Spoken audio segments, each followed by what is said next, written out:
91. Before going to that, let me know what are the influences on Indian foreign policy. What are the influences on Indian foreign policy? అసలు Indian foreign policy ఇలా ఉండటానికి కారణం ఏంటి అని. What are the influences on Indian foreign policy? colonial legacy, historical background. Next. Founding fathers like Nehru. Next. Philosophy in the religion. Next. National interest. Good. Inka. Superpower. Next. See, our foreign policy is influenced by various factors. First is Indian historical legacies like Dharma, Buddhism, but colonial legacy. Colonial legacy in the sense what Britishers have left us and what type of foreign policy we should take over. Like never ever India supports colonialism, occupation, dominance in its foreign policy because it has that colonial backdrop, colonial legacy. Next thing is we never go for war on our own. India is a land of tolerance, even that has helped us. And as a newly independent country, our economic position, our military strength, because we have very weak military at that time, and also we have very bad economic position. Indian economy is too bad, and also the leadership, Jawaharlal Nehru decided to have a different foreign policy which is unique to the Indian circumstances. So foreign policy as a whole, like any other country, in India also it is determined by various factors. So every country will have foreign policy based on its own background, based on its own circumstances. First we should believe that what is good for America might not be good for India. What is good for China might not be good for India. So we cannot compare other countries' foreign policy with our foreign policy, because every foreign policy is a product of its own time, circumstances and history, geographical condition. There are various factors, and even sometimes public morale, people's political ideology, people's strength, how people are going to support the country, all these things also deals with the foreign policy. So first thing we will discuss, in the recent past, there is an article. First topic, India's neighbourhood policy. The first topic is India's neighbourhood policy. India's neighbourhood policy. Listen. South Asia in the world is considered as an area where regional integration is comparatively loose and far more below the expected levels. In South Asian region, the regional integration is not that good. And coming to India, in the entire world, particularly in the South Asian region, India's connectivity with its immediate neighbourhood is not in the expected line. India's connectivity with the immediate neighbourhood is not in the expected line. And there was a criticism on India. The successive governments have not inclined towards establishing strong or forging strong relationship with its neighbors. Not even single government. The successive governments in India, there was a criticism, neglected the immediate neighborhood. In fact, They have looked it as a irritant, burden or a challenge rather than an opportunity. They have looked it as immediate, irritant, burden or challenge rather than opportunity. And unless you win over regionally, you cannot win over internationally. Unless you become a regional power, you can never imagine to become a global power. This is for sure. Unless you have a strong relationship with your neighborhood, you can never grow as a global power. And why this has happened? What is this neglect? There are various reasons. First is, India's neighborhoods are mostly small countries. They are not stable countries. India's neighborhood are small countries. They are not completely stable countries. And more importantly, good fences makes good neighbors. Good fences makes good neighbors. If the borders are porous, if the borders have no proper demarcation, if the borders are porous, if the borders have no proper demarcation, fights will start automatically. You all know India-Pakistan fight with respect to Kashmir. India-Bangladesh have the longest border, more than 4,000 kilometers, 4,096 kilometers, but most of the border is porous. Most of the border is porous. And earlier, now it is not relevant, there is an island which will emerge near Bangladesh, near to India, called New More Islands. Sometimes they will appear, sometimes they will disappear, according to the water level. Sometimes these islands will appear, sometimes these islands will disappear, according to the water level. When these islands appear, both India and Bangladesh used to post their flag there.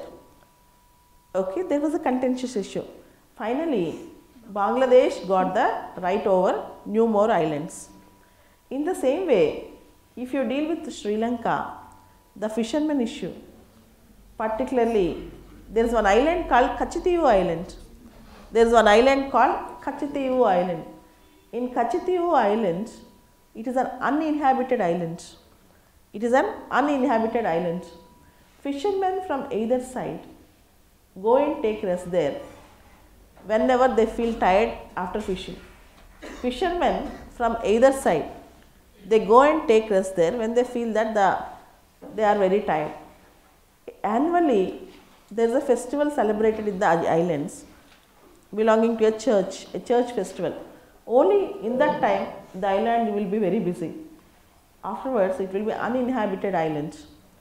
The island will have population only when the church festival comes annually. During Indira Gandhi time, the issue went to arbitration and the Kachitivu Islands went to Sri Lanka. The islands went to Sri Lanka. And in this point, I wish to tell you, Andaman Nicobar Islands are claimed by Indonesia once. Andaman Nicobar Islands are claimed by Indonesia. Lakshadweep Islands are claimed by Maldives. Lakshadweep Islands are claimed by Maldives. As you all know, expansion starts from neighborhood. Territorial greed starts from neighborhood. So, unless we have strong fences, we cannot have good neighbors. Unless we have strong demarcation, we cannot have very good neighbors. Remember this. And you all know, for India-China, the most contentious issue between India and China is the border issue. The war that has happened between India and China is a border war in 1962. The war in 1947, the war in 1965, the war in 1971, the war in 1999, the war in 1962, take any war between India and other country, that is because of territorial ambition of other country. So, the immediate necessity to have a strong ties with our neighbors is we have to solve the border issues with a dialogue process. So, whatever happened between India and its immediate neighborhoods, basically the issue is about borders, porous borders. And if you consider say Nepal and Bhutan, in Nepal there is a low lying land. There was a India's border, the border area is stretched in the region called Terai region. Terai region. In this region, there will be some relationship between Nepalis and Indians, and these Nepalis are also considered as half Indians. They are all Madeshis. They are all Madeshis.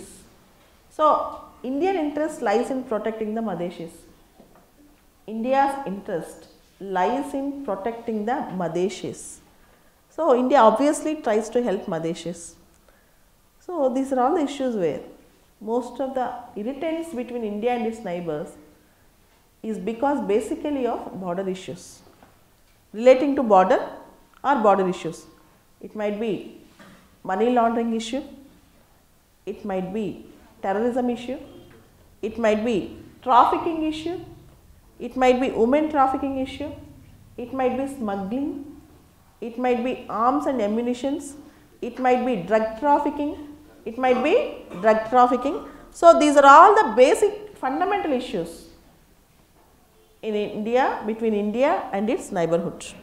So, effective borders and effective border management will actually become a base for effective neighborhood policy of India.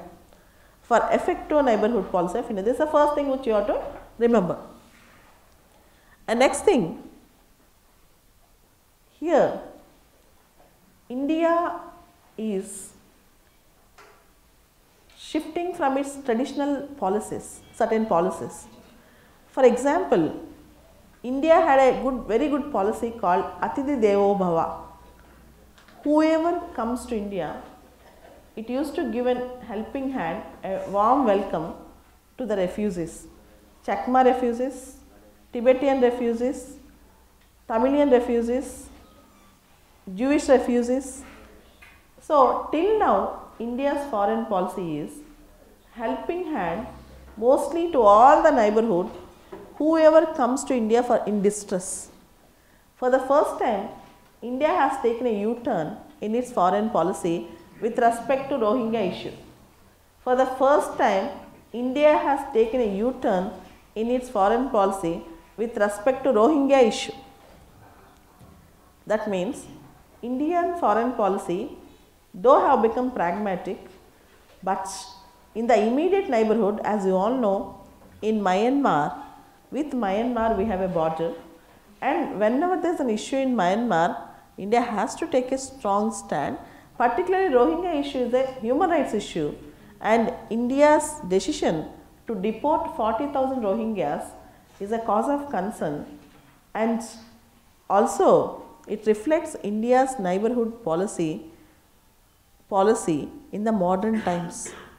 So, this is a thing which you have to observe. Here there are 2-3 issues. First thing, in 2015, when Nepal had a new constitution, in 2015, when Nepal had a new constitution, immediately India's foreign secretary was sent to Nepal asking to postpone the constitution, because in the constitution Madeshis have been given some inferior rights, secondary citizenship rights. India wanted to undo this injustice, but when India openly have done this, there is a lot of criticism not only from Nepal media, from the media from other parts of the world. And what India has to do with the diplomatic finesse subliminally, India have done it openly. What India should have done with a diplomatic efficiency in a subliminal way, India have done in an open way. So, the efficiency of diplomacy lies in persuasion of other country through like an undercurrent rather than openly taking a strong stand on it. Particularly when the neighbor is very small, if you take a strong stand on it, it looks like you are coercing your neighbor rather than you are persuading your neighbor. It looks like you are coercing your neighbor rather than you are persuading your neighbor. And this actually raised alarms, particularly everybody started criticizing that India is acting like a big brother. And Nepal emphasized and started proclaiming that it got Indophobia. It got Indophobia. So, this is the issue. You should have acted, but you should have acted in a subliminal way rather than in an open way. There lies the efficiency of diplomacy. Diplomacy is an art where you should be able to persuade others without making the others to understand that you are persuading them. This is the efficiency of diplomacy, but India lost it. This is one issue in the recent past. The next issue is, there was a criticism that India is meddling in the internal affairs of the neighbors. India is meddling in the internal affairs of neighbors. You all know Sri Lanka has a presidential model of democracy. Sri Lanka had presidential model of democracy. There are two amendments in Sri Lanka which you have to remember, 13th amendment and 19th amendment.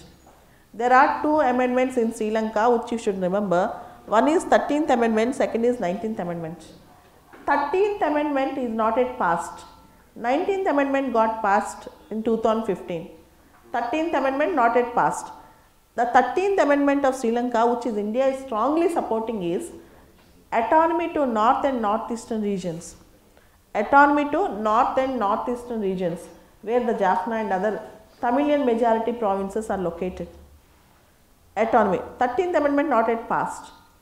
And India strongly condemned Mahindra Rajapaksa's government before 2015. And Mahindra Rajapaksa has a strong ties with China. For that reason and some other reasons, India wished to change the regime in Sri Lanka. And India supported the change of regime. And Maithripala Sirisena have actually initially looked like a close friend to India. And India extended warm welcome to Maithripala Sirisena. Later on, what happened? 1 month back, there is a crisis. 1 month back, there is a crisis. The issue is, Maithripala Sirisena promised parliamentary democracy rather than presidential democracy. In his election campaign, he told he will give more powers to parliament. So, to keep up his promise, he tried 19th constitutional amendment and it was successful. 19th constitutional amendment was passed, but Sri Lanka is still a presidential democracy, not a parliamentary democracy. But presidential powers were reduced, parliament's power were increased, and president's terms was confined only to 2 terms, and prime minister have become more powerful. And more importantly, still even today, it is not the prime minister, but president heads the cabinet. It is not the prime minister, but president heads the cabinet. But for India, the sensitive issue is Tamilian issue. From Indian point of view, the sensitive issue is Tamilian issue. In the recent crisis, when Ranil Wickremesinghe was ousted and Mahindra Rajapaksa have become the prime minister, India also observed like all other countries with interest. But now you have understood, Mahindra Rajapaksa did not win over the confidence motion, and finally again Ranil Wickremesinghe have become the prime minister. This is the issue that has happened. But in the entire episode from 2015 to till date, there was a criticism on India that India is meddling with the affairs of internal affairs of the neighbors. And tomorrow we have Bangladesh elections. Tomorrow we have Bangladesh elections. There are 2 strong political parties in Bangladesh, Awami League and BNP. Awami League and Bangladesh National Party. The thing is, we have to agree a fact. Awami League is close to India, BNP is not close to India. Taking a political stand in the neighboring country,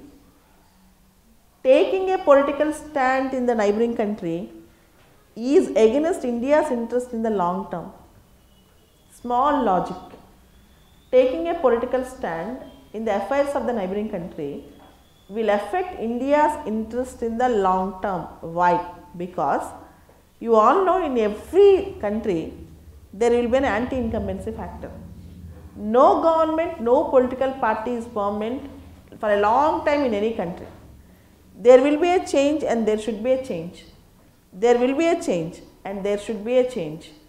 So, if Awami League loses the election, BNP will win. In Sri Lanka, who knows next time in the elections, Mahinda Rajapaksa again can come into power. In such conditions, taking a political stand in the neighbourhood, India trying to support one political party and trying to discourage other political party will affect India's interest in the long term. So, this political stance openly you should not show off. This is other foreign policy challenge for India, where India look like it is supporting one political party against other political party. Even in the recent crisis in Maldives, let us go to Maldives.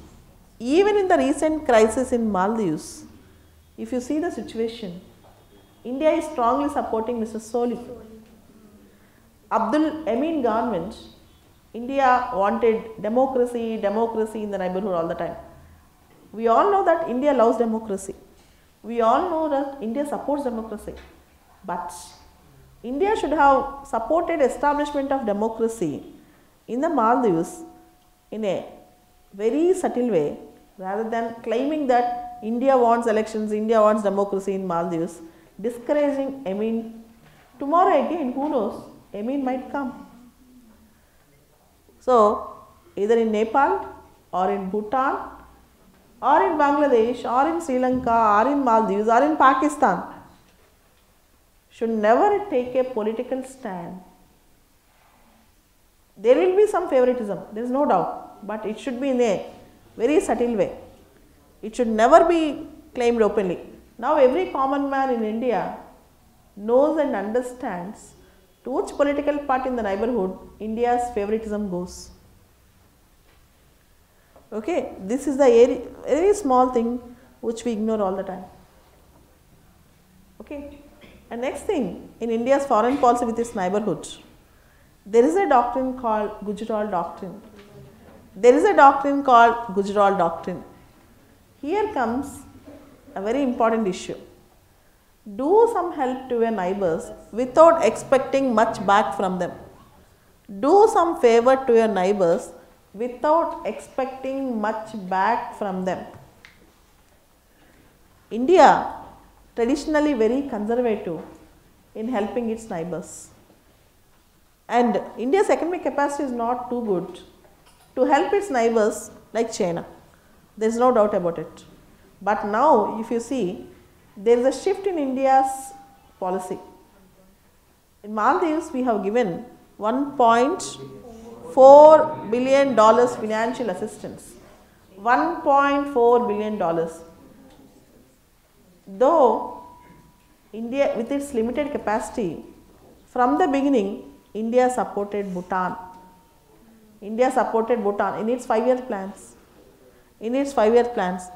Even the elections for Bhutan, even the infrastructural projects for Bhutan, India helped tremendously. And India from last 1 decade is trying to re-establish democratic institutions in Afghanistan. India helped in construction of Afghanistan parliamentary building, Afghanistan roads. India has given Dalang Jalaram road aid. So, for financial aid, democratic establishments, schools, for many important infrastructural projects, India is supporting Afghanistan. But again remember, There is no need to compete with China in developing infrastructural projects in the neighborhood. There is no need to compete with China. First thing,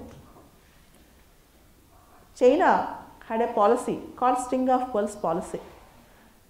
The name was not officially established in China. China says it is development of infrastructure in the neighborhood, in the Indian Ocean region. But we all know that it is the project to encircle India, String of Pearls policy. Like Myanmar, Coco Islands, Bangladesh, Chittagong port, Sri Lanka, Hambantota port, Pakistan, Gwadar port. We all know how it is connecting. Now India's stake is, India has to reconnect its ties with its neighbors, not just through infrastructural projects, but through traditional links. What are traditional links? Cultural contacts, civilizational links, historical links. In these links, India's prowess is matchless. India's strength is matchless. For example, the city of Lahore and the city of Amritsar almost look same. They are almost sister cities. They look same, exact almost. The city of Dhaka and the city of Calcutta have a lot of similarities. And the culture in Hyderabad and the culture in Hyderabad in India and Hyderabad in Pakistan are similar.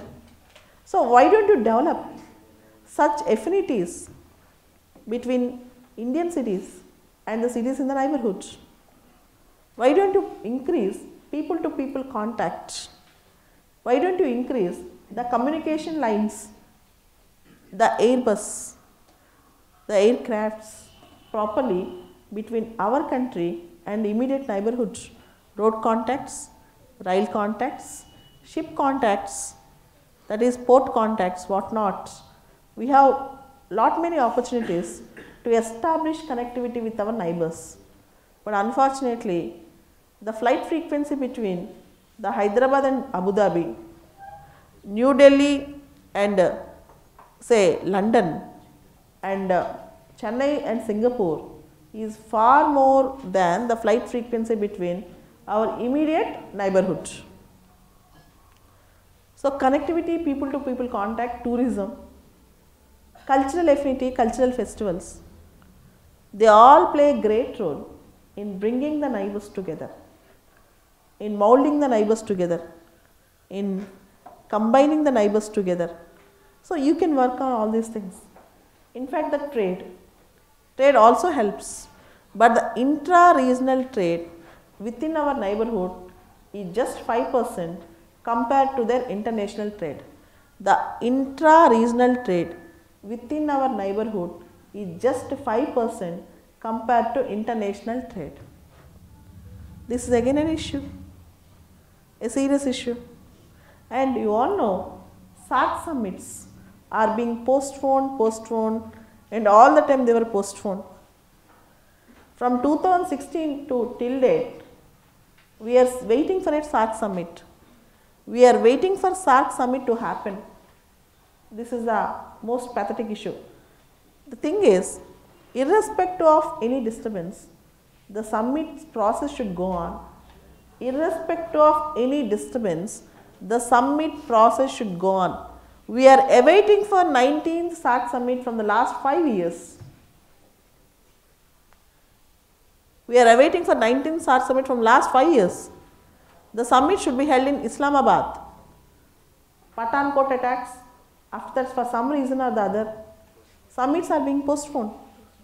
SAARC is a major forum for India to connect with its neighbors, for the neighbors to connect with India. If you don't conduct the summit, what is the use? And alternatively, we have planned BIMSTEC to avoid Pakistan. Alternatively, we have BIMSTEC to avoid Pakistan. But unfortunately, even BIMSTEC is also showing lackluster attitude. It is also not properly functioning. And tell me one strong regional group in the India and its neighborhood which is really effective comparatively, like African Union, Mercosur, European Union, ASEAN.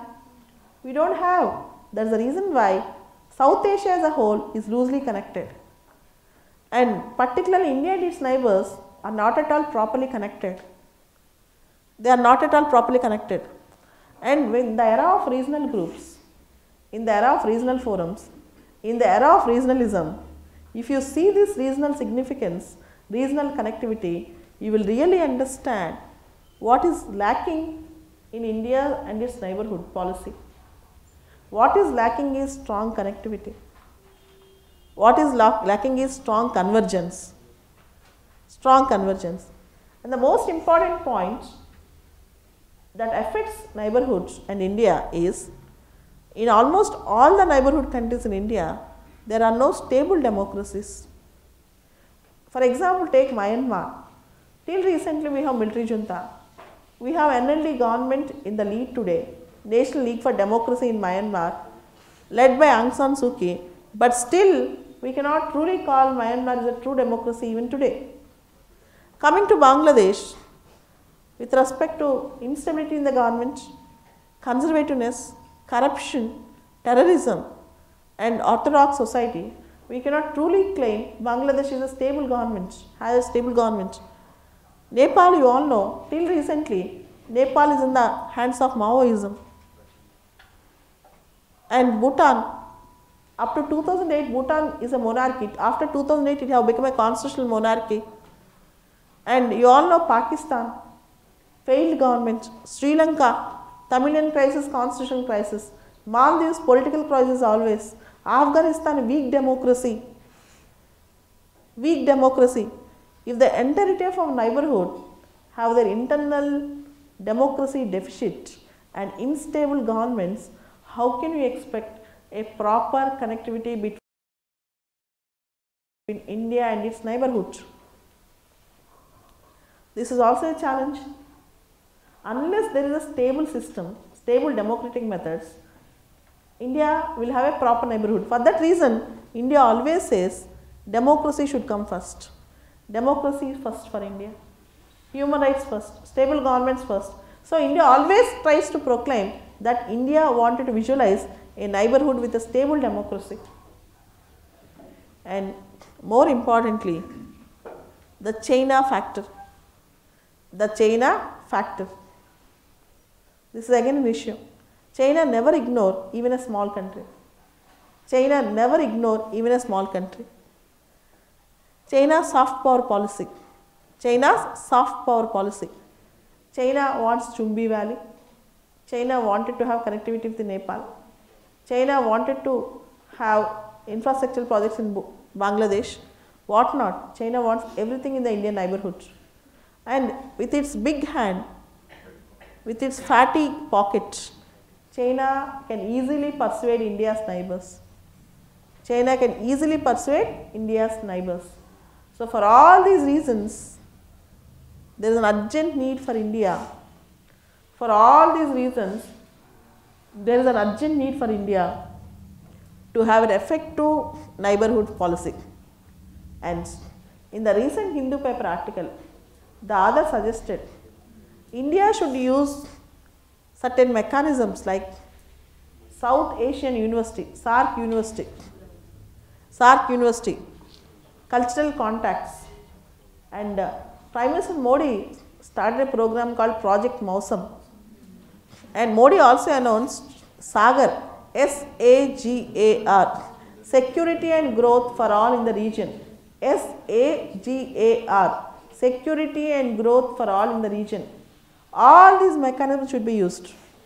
Recent Maldivian President's first foreign visit is to India. Modi in 2014, in his swearing-in ceremony, invited all SARC leaders. In fact, Modi's first foreign policy visit was to Bhutan.